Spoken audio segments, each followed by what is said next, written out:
All are welcome. We're glad you found us. Unity Online Radio,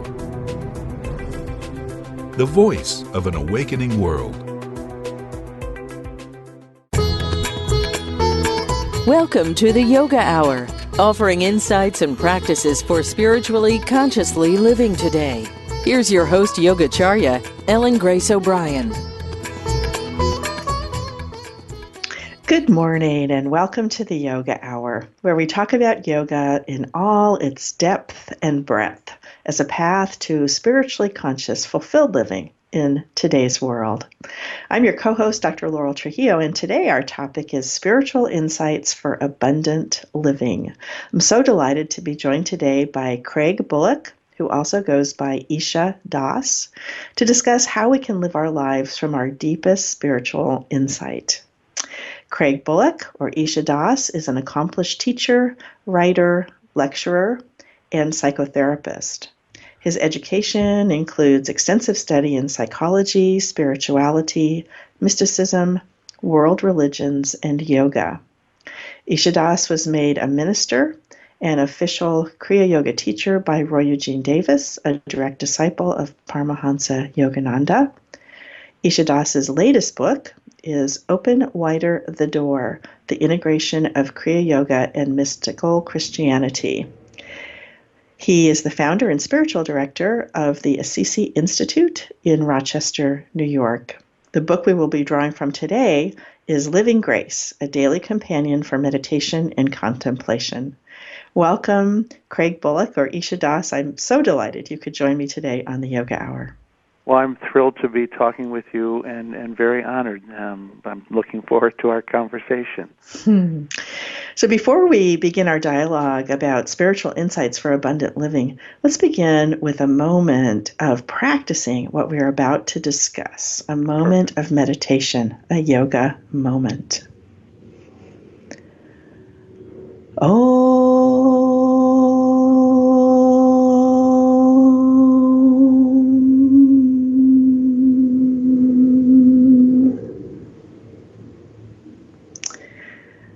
So let's begin right where we are, wherever we are, and feel our bodies in space, whether we're walking, sitting, driving in our car. Just take a moment to feel where your body is supported. And then bring your attention to your breath, that wonderful tool we always have with us that can really help us to focus on the present moment.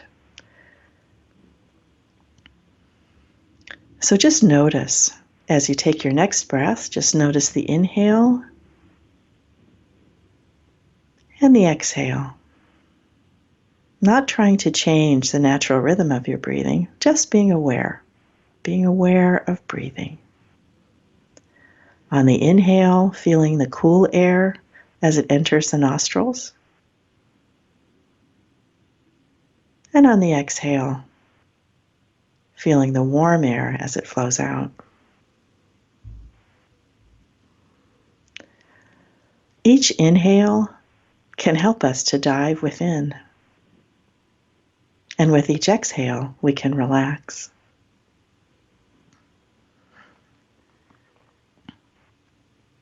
In this moment, as we dive within, we can open our heart to the essence at the core of our being. This one reality, called by many names, is the support and substance of all that is. Right here, right now, wherever we are. It's within us, between us, and all around us. And just by being present and noticing, we can rest in this essence of our being.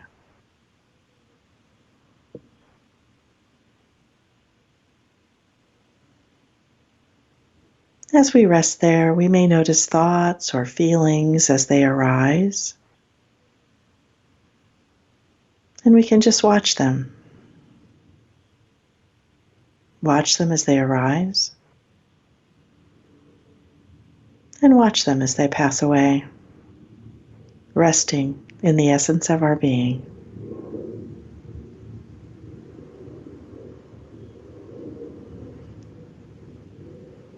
Resting in our essential nature, which is beyond words and thoughts, beyond all change, just being.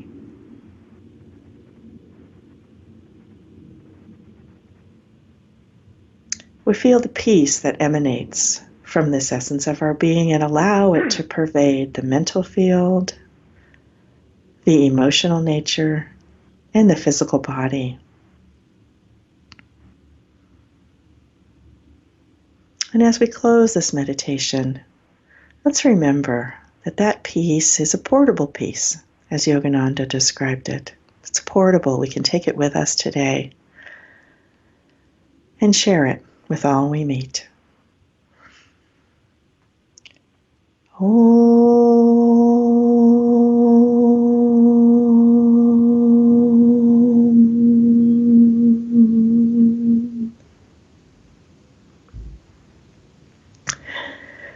Once again, Isha Das, welcome to the Yoga Hour. I'm, again, thrilled and pleased and honored to be with you. So, as I mentioned, you're the founder and spiritual director for the Assisi Institute. So, what was your vision in founding the Institute, and what kind of programs are offered there? Well, the vision was really kind of simple. We knew, my wife and I, we were really the co-founders, and we knew that there were many people here in the Rochester area who were longing to go deeper in the terms of their conscious contact with God, with the infinite, but not knowing how to stabilize that or how to develop that.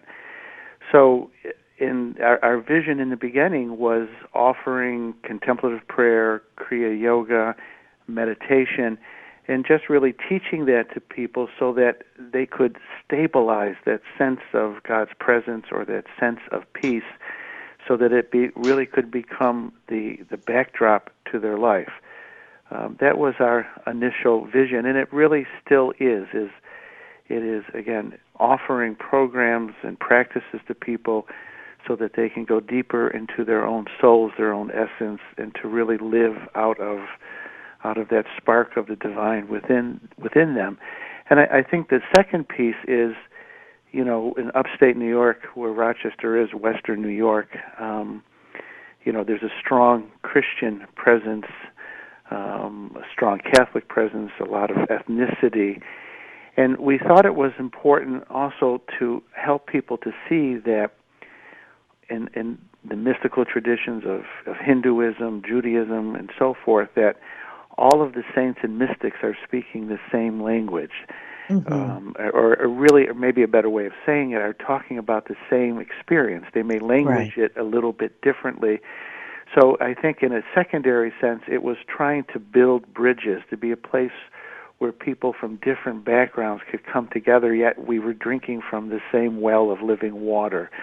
I think the world is getting very, very small, and if we don't find a way of really connecting with the underlying essence of everything, the ground of being that supports everyone and everything, if we don't find a way of connecting and recognizing that mutuality and that shared brotherhood and sisterhood, then we're not moving in a good direction. So in a secondary sense, again, we founded the Assisi Institute to be a place where people from different backgrounds could come together, yet experience a unity and a oneness.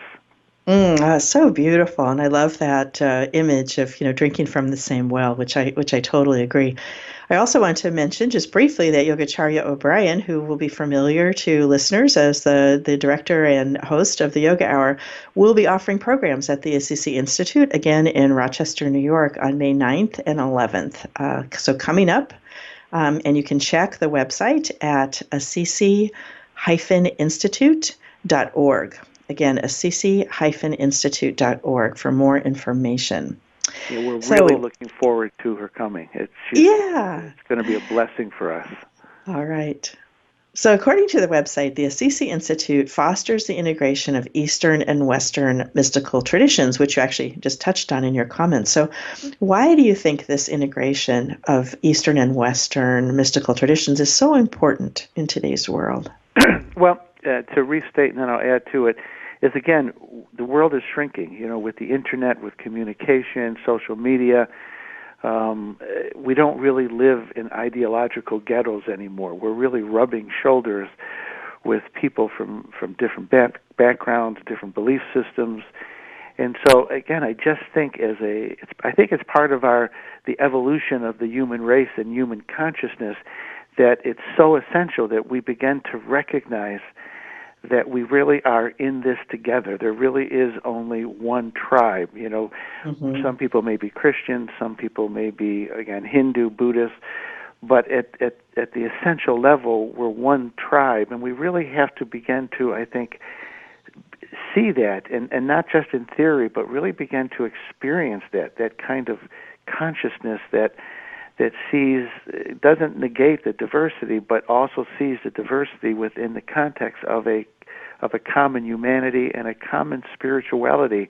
I think it's very crucial for the evolution of the human race, for us to be able to survive with sanity, to live out of that shared consciousness. There's a line by Jesus in the New Testament that I think really captures this. He said, "Whatever you do unto the least of my brothers and sisters, you do unto me."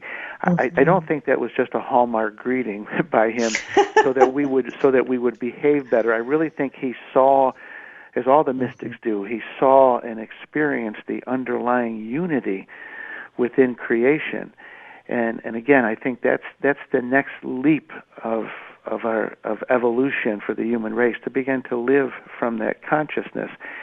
And I think at another level, why we thought it was important to kind of stress that unity is that there's a way that we can all learn from each other. There's something that the East has to offer the West has to offer the East, that can only makes us richer. So I think the more that we can again touch each other, learn from each other, we only enrich our own personal lives, but also we enrich our own traditions that way. That's very, very, obviously I, totally agree. I feel like that's one of the things that the Yoga Hour really tries to, help, is seeing those connections, at a mystical level, between various traditions. So today we're going to be drawing from your lovely book, Living Grace, a daily companion for meditation and contemplation. So, what was your inspiration in writing the book? I should mention a little bit about it. So it actually has, kind of just what it says, daily, a little few paragraphs of writing and an affirmation, and it's laid out by days of the year, and you have like themes in it that might go on for several days in a row. You might be talking about meditation or prayer. Those are the areas we're going to be drawing from, but lots of other topics as well. So, what was your inspiration in writing the book? Well, I think, again, we all live very busy lives. Modern society is very demanding on our time and our attention. And I thought just giving people little nuggets every day to reflect on, and then basing those nuggets of thoughts or reflection in some great spiritual tradition. Sometimes it may be from the Gospels, other times it's from the Bhagavad Gita, but just giving a piece of wisdom that people can take into their daily lives, a positive thought, maybe a ray of light to help to illumine their minds and to open their hearts, that they can bring into their daily activity, something very simple but yet inspirational and concrete. Mm-hmm. So in the introduction to your book, you write, "When done consistently, a meditation practice is a powerful tool for our spiritual evolution. We should always remember that what ultimately makes meditation effective is the devotion, sincerity, and love that we bring to it." So in what ways do you think meditation helps us in our spiritual evolution?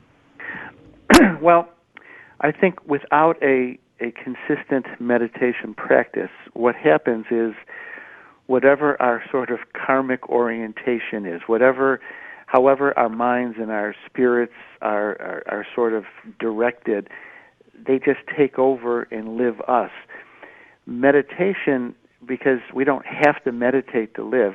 So first of all, just the choice to meditate, the choice to sit, it interrupts that automatic sort of karmic programming. It's an interruption in that process. And then to sit in the stillness and to nurture stillness and interior silence, it brings us to a point of, I think it's very helpful on many levels, but two specifically, it brings us into conscious contact with the divine, just that simple stillness, that simple beingness. It opens us up to that. It opens us up to that mystery we call God. And then from that stillness and from that silence, we can begin to choose a wise and loving path for our life. Again, it's like we step out of that mechanical, automatic, reactive way of living. We touch the divine. We touch that stillness. And then from that stillness, we can begin to make decisions that are really inspired by wisdom and love. We can truly begin to, with God's help, to create a different, a more evolved path for ourselves. Yes, indeed. In my own meditation practice, what I find is that when I have a regular meditation practice, it's almost like it opens a space, between something that might happen to me and an automatic reaction, just what you were talking about. Yeah. Where we're just reacting to whatever happens to us, all the many, many things in a given day that may not go exactly the way we want them to go. But it opens up a space and does, for me, just what you said, which is allows me to choose, allows me to decide how I want to react to it rather than just kind of automatically be thrown into a reaction. And that space then is something eventually that we can, just like you were describing, we can take into our daily lives and our activities. It becomes the sort of backdrop, or it becomes the baseline that we can tap into as things come to us in our day-to-day living. And it allows us to respond rather than to react. And there's another piece with the silence, too. I just want to go a little deeper with that. That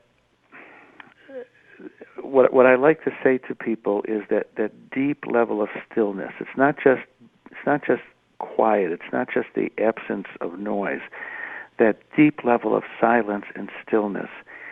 It is God at rest. It is the divine at rest. It is the universe at rest. It's this sea of infinite stillness and consciousness. But this is what's, I think, another important element. All the good stuff of creation, life, and the intelligence and the wisdom that runs life, it all bubbles up from that silence and that stillness. So that when we tap into that stillness, it's like inspiration, wisdom, truth, beauty, and goodness just bubbles up into our consciousness. And then we become a conduit for creativity, for creation to continue to unfold in us and through us. So it's always more than just being quiet. It's tapping into the potential for everything that is good. That's really beautiful. I actually had a quote from you about that from the book. You write, meditation leads to silence, and silence helps us to be receptive to spiritual inspiration, which is what you just said in other words. But you also write, Yogananda and the Christian mystics all say the same thing. Silence is the most important piece of meditation. So you've already talked about, just a couple of the benefits of silence. We've already talked about how even just in our busy lives, having that little island of silence and stillness is such a welcome kind of a respite for our souls. And then touching it really allows us to access that inspiration and kind of intuition about right action that you were just discussing. Yes, yes. And what I tell people is when you have that, I'm talking about inactivity, when you're done meditating and living our lives in our everyday circumstances, when you have that backdrop of peace or stillness, then when difficult situations come or puzzling situations, you're free to sort of stop, to breathe, to pause. And I always say, what I practice a lot is when I'm in a situation where I'm not quite sure what I need to do or what the right thing is to do, I will stop, I will pause, I will breathe, and then I will ask just one simple question: what is the wisest and most loving course of action? And there's always some kind of intuition that bubbles up, and then you know what you need to say or do. It just sort of flows through you. But again, having that backdrop of silence and stillness that is born in the meditation, taking it with you, and then being able to just witness and watch and breathe and then just ask the right questions. I think the universe loves to answer that question when we just say, what is the wisest and most loving thing I can do in this situation? I think the universe loves to answer that question for us. Mm-hmm. So we've talked about the benefits of meditation, including this kind of access to silence. And most meditation teachers that I read about will really advocate the steady, practice of meditation, have a daily practice of meditation. However, most people, including myself, sometimes struggle, with that of, having that daily practice. So what advice do you give your students about developing that steady meditation practice? Well, the first thing is just recognizing that it's a powerful tool for transformation, that to the degree that we can live our lives from a meditative place, really developing a practice, more energy, more wisdom, more grace, more Shakti flows through us, which helps us to achieve our goals. So just underlining the importance of it and how empowering it is helpful. But on a practical level, what I tell people is, if possible, anytime you meditate during the day is a good time, but if you can develop a ritual around it so that you tend to meditate at this time. For me, early in the morning is always the best time. It's not always the best time for other people, but that's just become such a part of my life that unless something is very essential is pulling on me, that time is always there for meditation. So developing a ritual of time, that this is when you're going to meditate, allows you to prioritize it, and over a period of time, it just becomes an habitual part of your life in the best sense of a habit. Mm-hmm. And I think, secondly, designating some space in your house, even if it's a corner of a room where you're going to sit to meditate. That space holds the energy actually over a period of time, so that when you just sit to meditate in that space, it's easier to go into a meditation. It's easier to go into the silence. And I think the other piece I always encourage people is to have some kind of meditational altar with, photos, images of your favorite saints or gurus or sayings, just to create that sacred space. And then it's just easier to fall into it. Those kinds of rituals really begin to order and shape our lives in a positive way. Mm-hmm. Mm-hmm. Yes, all great suggestions about having a dedicated space, having to get dedicated time, and I think lots of people who do have a meditation practice will recognize what you said, which is that it does have it kind of gets magnetized, that space. Yes. The more time you spend there, then it draws you. It draws you there to try and, it can develop in a positive fashion the same way we can develop negative habits. We can develop positive habits as well. So you had mentioned, excuse me, in the quote I said earlier about, devotion. And Yogananda, said, let your devotion to God be like a wood fire that burns steadily for a long time, not like a straw fire that produces a bright flame and then quickly goes out. It's kind of what we were talking about before, but in addition, it's that quality of devotion, sincerity, and love that you were mentioning, bringing that consistently to our meditation practice. So, what advice do you give students about how to do that?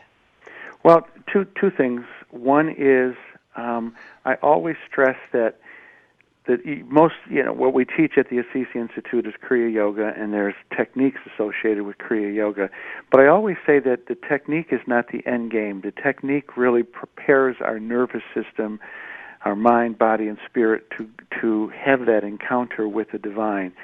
But what really drives the meditation at the deepest level is love, is sincerity, is devotion. I'm not talking about emotion per se, but just that love for truth, beauty, and goodness, that love for the divine, or even the love for the guru.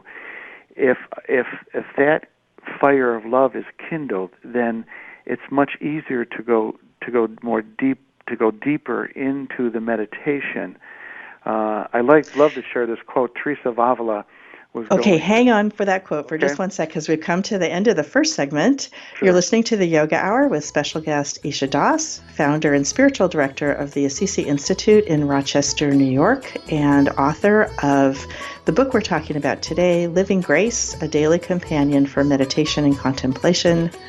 I'm Dr. Laurel Trujillo, co-host of the Yoga Hour, and when we come back from the break, we'll hear more about prayer and forgiveness for abundant living. We'll be right back.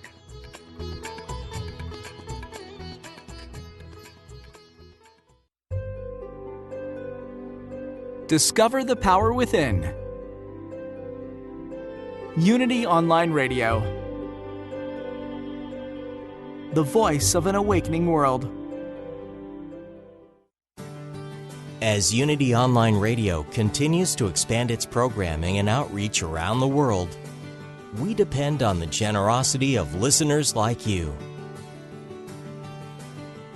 If you enjoy the programming, please make your donation today by going to unityonlineradio.org and click on Donate. Thank you for your support. Here's a Unity teachable moment with Reverend Ogun Holder speaking at Unity on the River in Amesbury, Massachusetts on living an abundant life. Examine your life. Whatever you may think is missing or lacking or you wish you had, realize that you are bearing false witness against your true self, and speak words of abundance to it. Speak words of truth to it and to yourself, and repeat them over and over again until you have brainwashed yourself into believing that you are divine. The moment you begin to think and speak as if truly you are the embodiment of all that is. This is the only thing we got to get in through our thick skulls. Living the abundant life is not about what we have. Living the abundant life is realizing that we have it all. To find a Unity church near you, visit unity.org. For over 23 years, Liz Dawn and her team at Celebrate Your Life have been presenting transformative events with some of the world's leading spiritual teachers. Experience a Celebrate Your Life event for yourself, October 31st to November 4th in beautiful Sedona, Arizona. Explore your spirituality and open your mind to some new ideas. These events are awesome soul fests that heal and transform. Log on to celebrateyourlife.com to find out more. Daily Word has developed beautiful card decks to support your spiritual journey. One deck is about healing, another is about finding peace in troubled times. And the family cards are 2 decks, one for parents and one that can be colored on for children, so families can talk about spiritual principles together. The card decks are available from Unity. Go to unity.org, then click on Shop, or call 1-800-24-UNITY Monday through Friday. Liz Dawn, CEO of Celebrate Your Life, has been presenting live events with some of the world's leading spiritual teachers for over 23 years. Liz is sharing some of these classic lectures every Monday at 10 a.m. Central on the Celebrate Your Life Hour. Join Liz as she shares memories of working with people like Dr. Wayne Dyer, Caroline Mace, Denise Lynn, and many others. These talks have never been heard on the air before. Listen exclusively on unityonlineradio.org. Call now with your question or comment. 816-251-3555. That's 816-251-3555. You're listening to the Yoga Hour, Living the Eternal Way with your host, Yogacharya Ellen Grace O'Brian. Welcome back to the Yoga Hour. I'm Dr. Laurel Trujillo, and my guest today is Craig Bullock, or Isha Das, as he's also known, author of the book we're discussing today, Living Grace, a daily companion for meditation and contemplation. His website is Assisi-Institute.org. Again, Assisi-Institute.org. So, right before the break, Isha Das, we were about to hear from, I believe, Teresa of Avila. Would you read that for us, please? Yeah, and again, the context is love and the place of devotion and meditation. And to make a long story short, she was going through a long period of dryness in her meditation, and nothing was happening. And she got frustrated and just kind of said this prayer, like, what's happening? Why aren't you with me? And then she said she heard this voice intuitively answer her, and the voice said, Teresa, do you meditate to have good experiences, or do you meditate because you love me? Mm. And she said that just flipped the switch for her. Mm. So that, just think about life in general. When we bring our heart into it, when we bring our humanity into it, we bring our love into it, it makes every part of life richer, whether we're talking about, family life, work. Whenever we can bring our heart into it, it just adds a wonderful flavor and warmth that makes everything better. And it's the same thing with meditation. It's not just about the technique. It's about bringing, our hearts into it, bringing our warmth into it, bringing the fullness of our humanity into it, that then makes it more alive. It makes it more real. It brings a life to the meditation. So it's by devotion, again, we're not talking about something sentimental and syrupy. We're talking about bringing the fire of our hearts into it. There's a wonderful line from Sri Yukteswar, Yogananda's guru, where he says that love is God. So that if we approach meditation with our hearts open and that sense of love, it just takes the meditation to a much deeper level. Yes, and it's great that you were just mentioning that. I was actually just going to ask you about abundant living, because we titled this program Spiritual Insights for Abundant Living, and I just think you gave a great definition of it right there. Bringing our hearts more fully into our lives. Through these practices,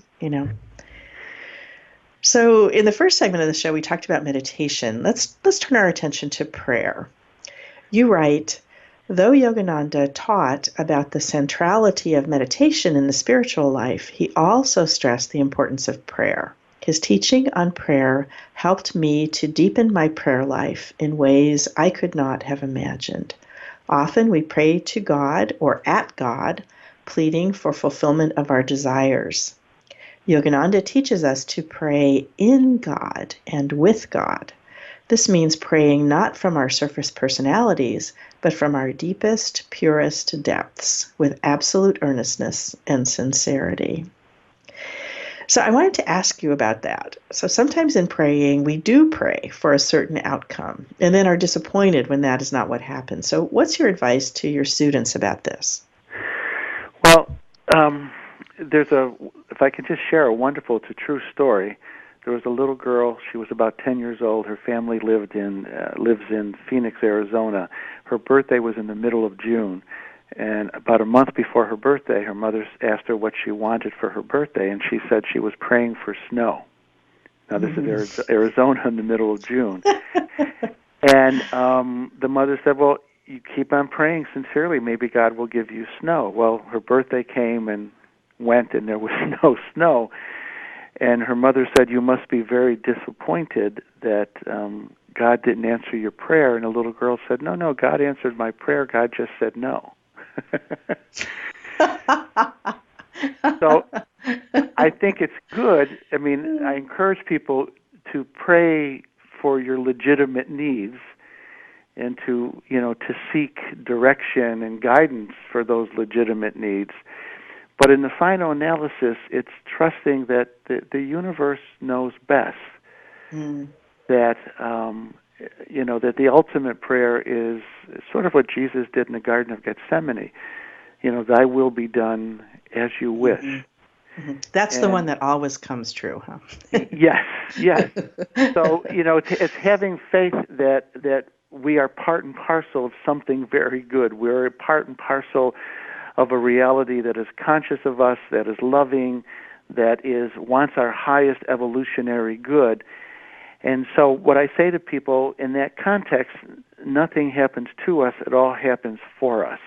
So to trust the process of life and evolution and the divine will as it's unfolding in our life is how I like to answer that for myself.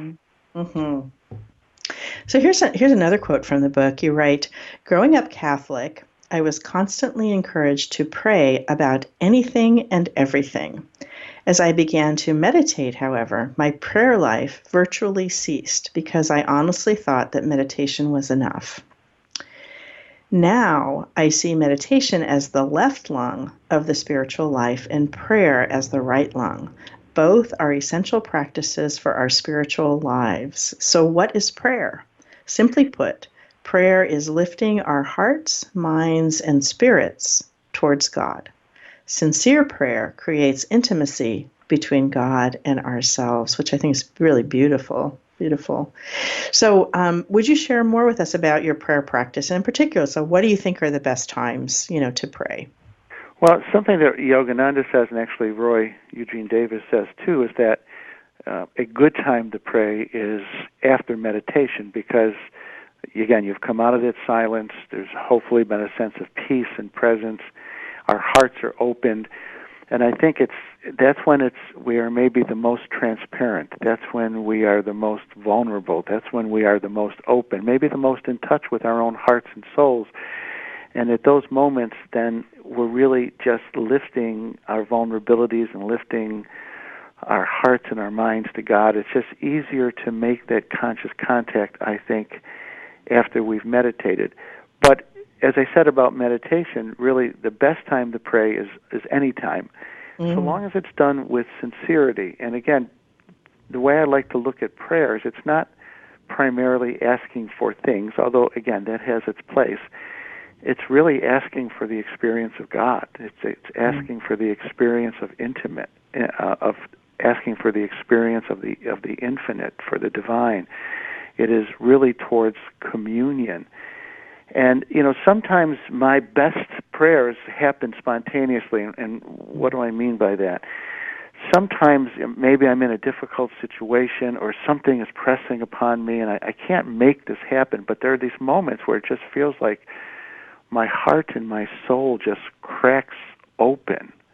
And it's like it's not my mind praying anymore. It's almost like my spirit praying to God, or maybe another way of saying it, the Spirit of God in me praying through me to God. But again, I can't make those moments happen. At that deep and profound level, they happen when they're meant to happen. But really, just at any time, just lifting my heart and my mind up to God, as I think I said in the first half hour of our conversation, that sometimes it's just as simple asking the question, what is the most loving and wise thing I can do in this moment?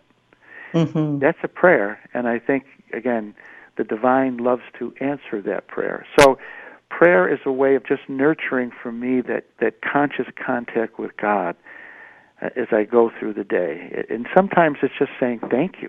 Thank you for this. Even thank you for the challenges. There was a mystic from the 12th century, Meister Eckhart, who said, if the prayer of gratitude was the only prayer we ever offered, that would be enough. I always teach people, when I teach them to meditate, is begin their meditation thanking the divine for 4 or 5 things in your life. And even if it's sort of mechanical at first, after a while your heart opens, and it really does become a prayer of gratitude. So far we've discussed meditation and prayer as 2 practices that can help us live an abundant life, and I think we've really illustrated that. Let's turn to the third one that we listed in our description, which is forgiveness. So what do you see as the role of forgiveness in our spiritual development? Well, I think forgiveness, without forgiveness, I don't think we can evolve spiritually, or we seriously impede our evolution. If I am holding on to a deep resentment in my mind and heart, even unconsciously, if I'm holding on to a deep resentment, then I'm really impeding the energy of God, the grace of God, from really working in my life. Another way of saying it is, what do light and darkness have in common? Nothing. So again, if I'm holding on to a resentment, I'm holding on to negative energy, which will block the divine energy from flowing through me. So first of all, it frees us, it opens us up to God's grace. I like to tell people, don't eat junk food and don't hang on to junk thoughts. Just as junk food will pollute the body, angry, resentful thoughts and feelings will pollute the mind and the spirit. And I tell people that forgiveness doesn't, erase what happened. It doesn't make wrong right. It's not about not holding the person accountable, but maybe this is the best metaphor I can use. I grew up in a kind of tough neighborhood, and sometimes we got into fights, and for me this is a good metaphor for forgiveness. One person would be on top and the other person would be on the bottom, and the person on the bottom would say, I give, and then the person on top would let you up. That's what forgiveness is. That's right. That's really what forgiveness is. It's letting somebody off the hook. It's letting them up. And again, it doesn't mean that you necessarily have to befriend them. It doesn't mean, some people are destructive and you don't want them in your life. But it's in your spirit. It's letting them up. It's letting them off the hook. Because when we do that, then I think a grace flows from us to them, but that grace also opens us up. If I'm hanging on to resentment and anger towards another person, then I'm not open to God's mercy towards me. Jesus has a powerful line. He said, show mercy and mercy will be shown to you. It's not like God's up in heaven keeping score, but if I can't allow God's mercy to flow through me for another person, then I'm not allowing God's mercy to flow through me for me. So it's ultimately about just letting somebody up, letting them off the hook. And then again, that frees our spirit. And then, as you said, it doesn't mean that you've forgotten necessarily. I actually think that the whole quote "forgive and forget" thing, is, you don't have to forget. No, but you can relinquish the negative part. And it's clear that anger and resentment, really are not great states of mind for our health. As a physician, I can say that. I mean, there's actually very good evidence for that now. So even for ourselves to forgive is it's going to be much better, for us, for our health, certainly our physical health, our spiritual health. I agree with you. And the other thing that helps me is to remember all the people who have forgiven me. Yeah. I have had to ask for forgiveness many, many times in my life, and I've had wonderful people who have forgiven me, and just how that feels. And so that, we all do things that we regret. And so forgiveness sort of equals the playing field. I can't hold something over somebody. I'm not perfect. I'm a human being too, and I've experienced forgiveness. It's only right that I give that forgiveness away to others. Mm-hmm. So you've mentioned some suggestions that you have for people about a practice or set of practices that you recommend, to students about forgiveness. So, part of it is what you just said of, having an image for it, of letting them up like you were when you were fighting, yeah. when you were kids. And then I think a really important one is to recognize all the times that you've been forgiven. I think that's super helpful. The other is thing there that I do anything that I else? find, the other thing that I do find very helpful, I have a practice that most days I pray for a list of people in my life, friends and family and so forth. And one of the things I do, again, taking my cues from the New Testament, where Jesus says to love your enemies and to pray for those who persecute you. If there's somebody who has hurt me in the past or the present, one of my practices is that I pray for them. And, I don't pray that, God smites them. I pray. Yeah, let's not do that. Yes, I pray for their highest good. I pray for God to bless them with wisdom and with love and all things that are good. To literally pray for the people who have hurt me is another way of practicing forgiveness. Mm-hmm. Mm-hmm. And that can be a gradual, thing. I mean, you may not be ready to, pray for someone immediately, but maybe you are. But that's time, something that you can expand it, as things look different. That's all I'm trying to say is after a period of time, even things that are really, really difficult can look different with the passage of time. So. And that's not to say that there isn't a period of time when somebody has hurt us that we don't need to process it with a therapist, with a spiritual mentor, or with a spiritual friend to talk about the hurt, but to eventually move towards forgiveness. And it's like I said, eventually move towards, praying for the people that have hurt us. I think it frees them, but it also frees us. Mm-hmm. Mm-hmm. That's great. So let's spend a couple of moments more. You had broached this topic already, the gratitude, topic.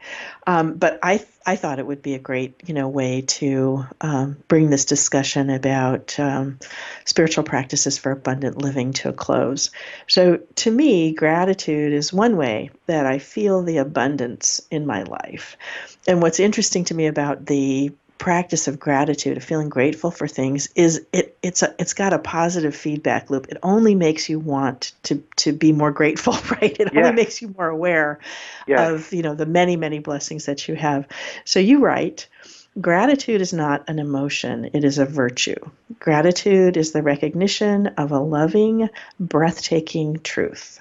Everything we have has been given to us by God.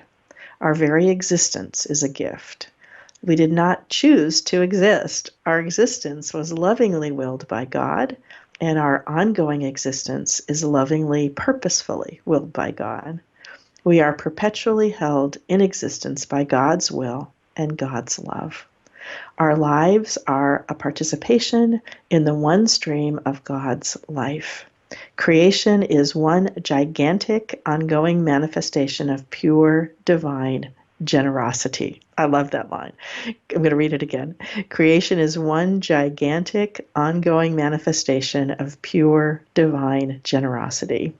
When we open our eyes and hearts to God's unmerited bounty, we are effortlessly plunged into mystery, gratitude, and love. So, the focus of today has been talking about abundance, and so how do you? The title was spiritual practices for an abundant life.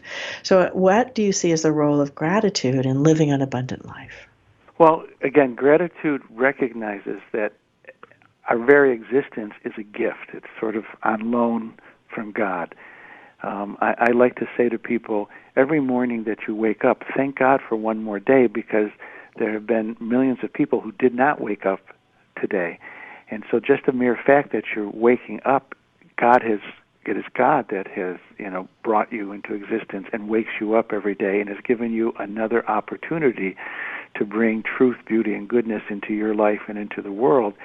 And so once we recognize that our lives are just an extension of the divine life, that God is this font of generativity, and the more we recognize that, then the more open we are to that generativity. There's a wonderful line from Babaji in Yogananda's autobiography of a yogi. He says, "Few people realize that the kingdom of God extends into material creation."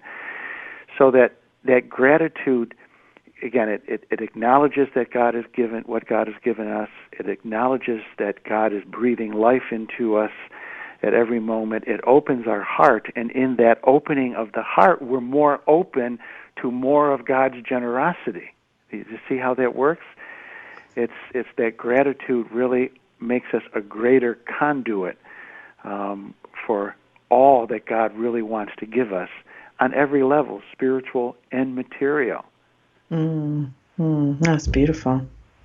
Yeah. The one of the images that I enjoyed from an author named Lynn Twist, and I'm forgetting the name of her book now, but it's something about giving, actually. But she talks about, it's as though there's a cup, and we continue to fill that cup with gratitude, and it results in a great fullness, right? Gratefulness, right? But a great fullness of this cup, and feeling that, gratitude just continually building until the top of the cup runs over. And then that is literally thanksgiving, giving thanks, and I don't know, I just love the image that created for me of the cup, literally running over. Yes. And then it runs over, not just for us, but then we become a conduit of blessings for other people. Again, there's a line by Jesus in the New Testament. He said, "The measure you give is the measure that you will receive, shaken together, pressed down, and overflowing." And I think that flow begins with gratitude, acknowledging all the many gifts that God has given us, that creation has given us. And then it fills that cup, and that cup overflows, and then we become a blessing for others. And I think that's how it works. There are physical laws that guide the physical universe, and there are spiritual laws that guide the spiritual universe. And I think gratitude is part of that. It opens us up to more of God's fullness, and then we give that away, and more comes to us and through us. And I think that's the process. Mm-hmm. So we've got a couple of minutes left, just about 2.5 minutes, and I thought, we've had a very wide-ranging, discussion talking about spiritual practices for abundant living. We talked about meditation and silence, talked about prayer and forgiveness, and then gratitude. So what words of encouragement or inspiration would you like to leave with our listeners today? Yeah, that again, whatever God is a word that we put on, a mystery that is it's endlessly knowable, but it's always a mystery. And that every little attempt that we make at prayer or meditation or living a noble and generous life, every little attempt we make in that direction, it comes back to us, 100-fold. That the universe and creation is really supporting every positive step we make. We are part and parcel of the divine life. We are part and parcel of the reality that we call God. And so, the wind is at our back, and the wind is a metaphor for the breath of God, the Spirit of God. The wind is at our back. And again, every positive step, every prayer, every meditation just allows the divine to bless us more richly, to infuse us with energy and grace and wisdom and love. we never walk alone. We walk with the divine. We walk with saints and sages from the unseen, and we are supported in every step of our journey. Really, really lovely. And with that, we've come to the end of the program. You've been listening to the Yoga Hour. It's been my pleasure to share this time with you. I'm Dr. Laurel Trujillo, co-host of the show. We have been discussing spiritual insights for abundant living with Craig Bullock, or as he's also known, Isha Das. He's an accomplished teacher, writer, lecturer, and psychotherapist. His latest book is Open Wider the Door, The Integration of Kriya Yoga and Mystical Christianity. His book that we've been talking about today is Living Grace, a daily companion for meditation and contemplation. You can find out more about him and the Assisi Institute at assisi-institute.org. Again, assisi-institute.org. And remember, Yogacharya will also be coming there to Rochester May 9th and 11th. So check it out if you're in that area. Thank you so much, Isha Das, for joining us. It's been my pleasure. Thank you. Join us next week for Live the Life You Really Want, Awake, Aware, and with Intention. Yogacharya O'Brian will be back with me to discuss how we can create an atmosphere within and around us that encourages us to be awake, aware, and to prosper. The Yoga Hour is a service project of the Center for Spiritual Enlightenment Meditation Center in the Kriya Yoga tradition. CSE welcomes people from all backgrounds who are seeking self and God realization, a path to spiritually conscious, fulfilled living in today's world. Remember to subscribe to the Yoga Hour at iTunes or Stitcher. Thank you to the Yoga Hour team. I look forward to being with you again. Until then, remember, you carry your own healing and wholeness within you. Share your peace and joy with all you meet. Bye now.